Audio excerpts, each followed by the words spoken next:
Hello students, तो जैसा कि आज है आप लोगों का यहाँ पर 16 जून और 16 जून का जो है थर्ड शिफ्ट का एग्ज़ाम समाप्त हो गया है। और कल आपका 17 और 18 जून दोनों दिन आपके एग्ज़ाम नहीं है, उसके बाद 19 और 20 को होने हैं। तो जिनका एग्ज़ाम है वो लोग ध्यान से देखेंगे कि आज आपका 16 जून थर्ड शिफ्ट में कौन कौन से क्वेश्चन पूछे गए थे। लेकिन उससे पहले बस इतनी ही रिक्वेस्ट है कि आपको वीडियो को लाइक कर देना है, शेयर ज़रूर कर देना और चैनल को सब्सक्राइब भी कर लेना है। तो चलिए शुरू करते हैं बिना टाइम वेस्ट किए क्वेश्चन को। क्वेश्चन ये पूछा गया था कि कॉमनवेल्थ गेम में भारत ने कितने रजत पदक जीते हुए थे। ऑप्शन आपके कुछ इस तरह से दिए हुए थे, यहाँ पे 18, 16, 20 और 14 आपके दिए हुए थे। तो अगर कॉमनवेल्थ की यहाँ पर बात कर लें तो जो कॉमनवेल्थ आपका 2022 में हुआ था, आपका 22वें नंबर का था, जिसमें भारतीय एथलीटों के द्वारा कुल 61 पदक जीते गए थे, जिसमें कि आपके 22 स्वर्ण पदक थे और 16 रजत पदक थे और 23 कांस्य पदक शामिल थे। यानी 16 यहाँ पर आपका राइट आंसर हो जाएगा, क्योंकि रजत पदक आपके यहाँ पर पूछे गए थे। नेक्स्ट अगर बात कर लें आपसे, अगर ओलंपिक का पूछा गया हो कि आपका टोक्यो ओलंपिक में कितने जीते थे। अगर टोक्यो ओलंपिक के पूछे गए हो तो 2 सिल्वर मेडल जीते हुए थे भारत ने, 1 स्वर्ण पदक और 4 ब्रॉन्ज मेडल जीते हुए थे, यानी कि 1, 2 का 4। ये था ओलंपिक में 1 गोल्ड, 2 सिल्वर और 4। और यहाँ पर अगर राष्ट्रमंडल पूछा गया था तो आपका 16 राइट आंसर हो जाएगा। और सबसे ज़्यादा जो मेडल हैं वो कुश्ती और वेट लिफ्टिंग से आए हुए हैं। भारतीय पहलवानों ने कुश्ती में 12 पदक और वेट लिफ्टर्स ने 10 मेडल झोली में डाले। बॉक्सिंग की तरफ भी भारत को राष्ट्रमंडल खेलों में 7 पदक जीते हुए थे। नेक्स्ट क्वेश्चन देखेंगे। नेक्स्ट आपका जो क्वेश्चन पूछा गया था कि वित्त वर्ष 2020-21 में कच्चे इस्पात का दूसरा सबसे बड़ा उत्पादक राज्य कौन सा था। अगर दूसरा आपका पूछा गया था तो भारत आपको ऑप्शन में दिया होगा, जो कि राइट आंसर हो जाएगा। आपका दूसरा सबसे बड़ा उत्पादक राज्य था इस्पात का। तो यहाँ पर आपका इस्पात से रिलेटेड क्वेश्चन पूछ लिया गया था। नेक्स्ट क्वेश्चन हम लोग आगे देखेंगे। नेक्स्ट आपका क्वेश्चन था कि नालंदा विश्वविद्यालय कहाँ पर है। तो अगर नालंदा विश्वविद्यालय की हम बात कर लेंगे तो आपका ये बिहार राज्य में स्थित है, जो कि नालंदा ज़िले के अंतर्गत आता है। और इसका निर्माण जो है वो 450 से लेकर के 470 ईस्वी में आपका हुआ था। इसकी स्थापना जो है गुप्तकालीन सम्राट कुमार गुप्त प्रथम ने 415 से 454 ईस्वी में की हुई थी। इसकी स्थापना कराई गई थी। तो नालंदा विश्वविद्यालय का जिसका जो ध्वस्त किया हुआ था वो बख्तियार खिलजी ने किया हुआ था। अब आगे बढ़ेंगे, लेकिन उससे तो ऑलमोस्ट सबके एग्ज़ाम हो गए हैं, लेकिन 19 और 20 जून वाले लोगों का एग्ज़ाम अभी भी बाकी है।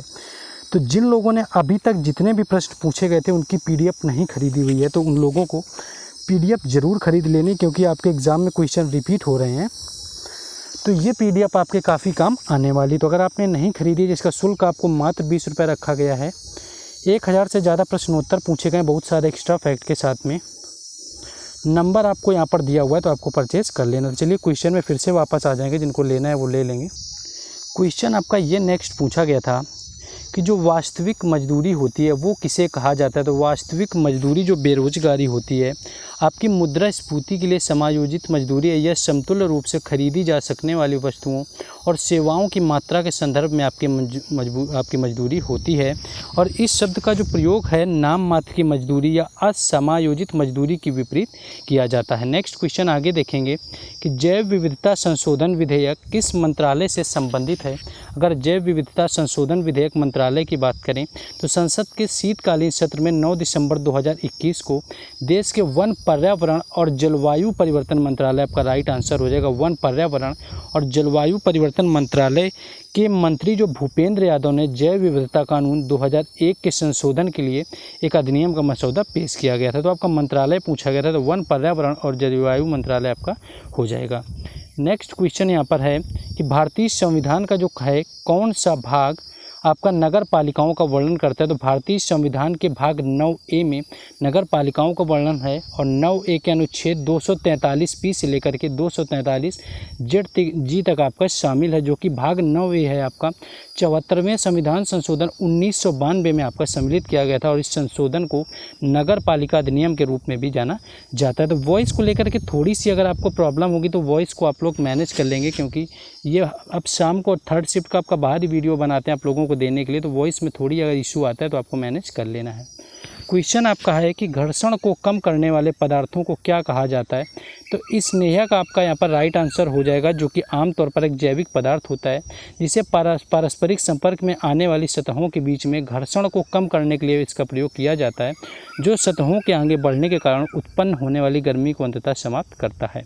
नेक्स्ट क्वेश्चन देखेंगे, लेकिन उससे पहले जिन लोगों ने अभी तक अगर वीडियो को लाइक और चैनल को सब्सक्राइब ना किया हो तो आपको सब लाइक और सब्सक्राइब जरूर कर देना, साथ ही साथ आपको शेयर करना है, क्योंकि हर एग्ज़ाम से रिलेटेड एनालिसिस यहाँ पर हम आप लोगों के लिए ले करके आते हैं, प्रीवियस ईयर का सॉल्यूशन भी करवाते हैं। तो आपका इतना रिस्पॉन्सिबिलिटी है कि आप लाइक शेयर और सब्सक्राइब जरूर करें। बाकी इन क्वेश्चंस का PDF आपको टेलीग्राम चैनल और व्हाट्सएप ग्रुप में दिया जाएगा, जिन दोनों का लिंक डिस्क्रिप्शन में दिया गया है, तो वहाँ से भी जुड़ जाना है। क्वेश्चन ये है कि सोलंग डांस किस राज्य से संबंधित है। तो सोलंग यहाँ पर अरुणाचल प्रदेश राइट आंसर हो जाएगा, जो कि आदि जनजाति का सबसे लोकप्रिय त्यौहार होता है, जो हर वर्ष सितंबर महीने की शुरुआत में मनाया जाता है। यह मुख्य रूप से कृषि आधारित त्यौहार है और यह लोगों की सामाजिक धार्मिक विशेषताओं को भी दर्शाता है। नेक्स्ट क्वेश्चन है कि 1927 में डॉक्टर भीमराव अंबेडकर के द्वारा कौन सा जातिगत पूर्वग्रह विरोध में आंदोलन शुरू किया गया था। तो महाड़ का सत्याग्रह आपका हो जाएगा, जो कि भीमराव अंबेडकर की अगुवाई में 20 मार्च 1927 को महाराष्ट्र राज्य के रायगढ़ जिले के महाड़ स्थान पर दलितों को सार्वजनिक चौदार तालाब से पानी पीने और इस्तेमाल का अधिकार दिलाने के लिए किया गया था। तो ये दलितों के पानी पीने से संबंधित था आपका महाड़ का सत्याग्रह, जो कि 1927 में होता है भीमराव अंबेडकर की अगुवाई में। नेक्स्ट क्वेश्चन है कि भारत क्रांति की जननी किसे कहा जाता है। तो अगर भारत क्रांति की जननी की बात कर लेंगे तो बीकाजी रुस्तम कामा भारतीय स्वतंत्रता आंदोलन के प्रमुख विशिष्ट आपके एक व्यक्तियों में से एक थी। तो बीकाजी रुस्तम कामा हो जाएंगी, जो कि भारतीय क्रांति की जनक रही हुई हैं, जिन्हें कि भारतीय क्रांति की जननी आपका माना जाता है मैडम बीकाजी रुस्तम कामा को, और इन्हें जर्मनी में संसद पर झंडा फहराने के लिए बुलाया गया था। नेक्स्ट क्वेश्चन आपका ऐसा कुछ पूछा गया था कि प्राचीन भारत में जो आपके कम्मकार थे उनका संबंध किससे था। आपके ऑप्शन दिए हुए थे, लोहार था, आपका सुनार था, यहाँ पर क्राफ्टमैन थे, लेबर वगैरह थे। तो जो आपके कम्माकार होते थे वो भूमिहीन खेतियार मजदूर थे, जो कि दूसरों की ज़मीन पर काम किया करते थे। ये आपके मजदूर थे। लेबर वाला आपका क्वेश्चन राइट आंसर हो जाएगा। नेक्स्ट है कि विरूपाक्ष मंदिर कहाँ पर स्थित है। तो यह कर्नाटक के हम्पी में स्थित है। कर्नाटक इसका राइट आंसर हो जाएगा, जिसके हम्पी में विरूपाक्ष मंदिर स्थित है, जो कि 1986 में यूनेस्को की विश्व धरोहर स्थल में घोषित किया गया था। और इसे विजयनगर साम्राज्य जो था आपका हरियर और बुक्का वाला, उसके देवराय द्वितीय ने, जिनका शासनकाल 1424 से 1446 तक चला हुआ था, उन्होंने बनवाया हुआ था। भगवान शिव को समर्पित मंदिर है, जो कि तुंगभद्रा नदी के तट पर स्थित है, और इसे द्राविड़ शैली में बनाया गया है, क्योंकि जो आपके दक्षिण भारतीय मंदिर होते हैं वो आपके द्राविड़ शैली में ही बनाए जाते हैं। नेक्स्ट क्वेश्चन है कि अनुच्छेद 40 जो है किस भाग में है। तो भारतीय संविधान का अनुच्छेद 40 जो है ग्राम पंचायत के गठन से संबंधित होता है, और यह प्रकट करता है कि राज्य ग्राम पंचायतों को व्यवस्थित करने के लिए कदम उठाएगा। ये उन्हें ऐसी शक्तियां और अधिकार को संपन्न करता है जो कि उन्हें स्वशासन की इकाइयों में आपके सक्षम बनाएंगे।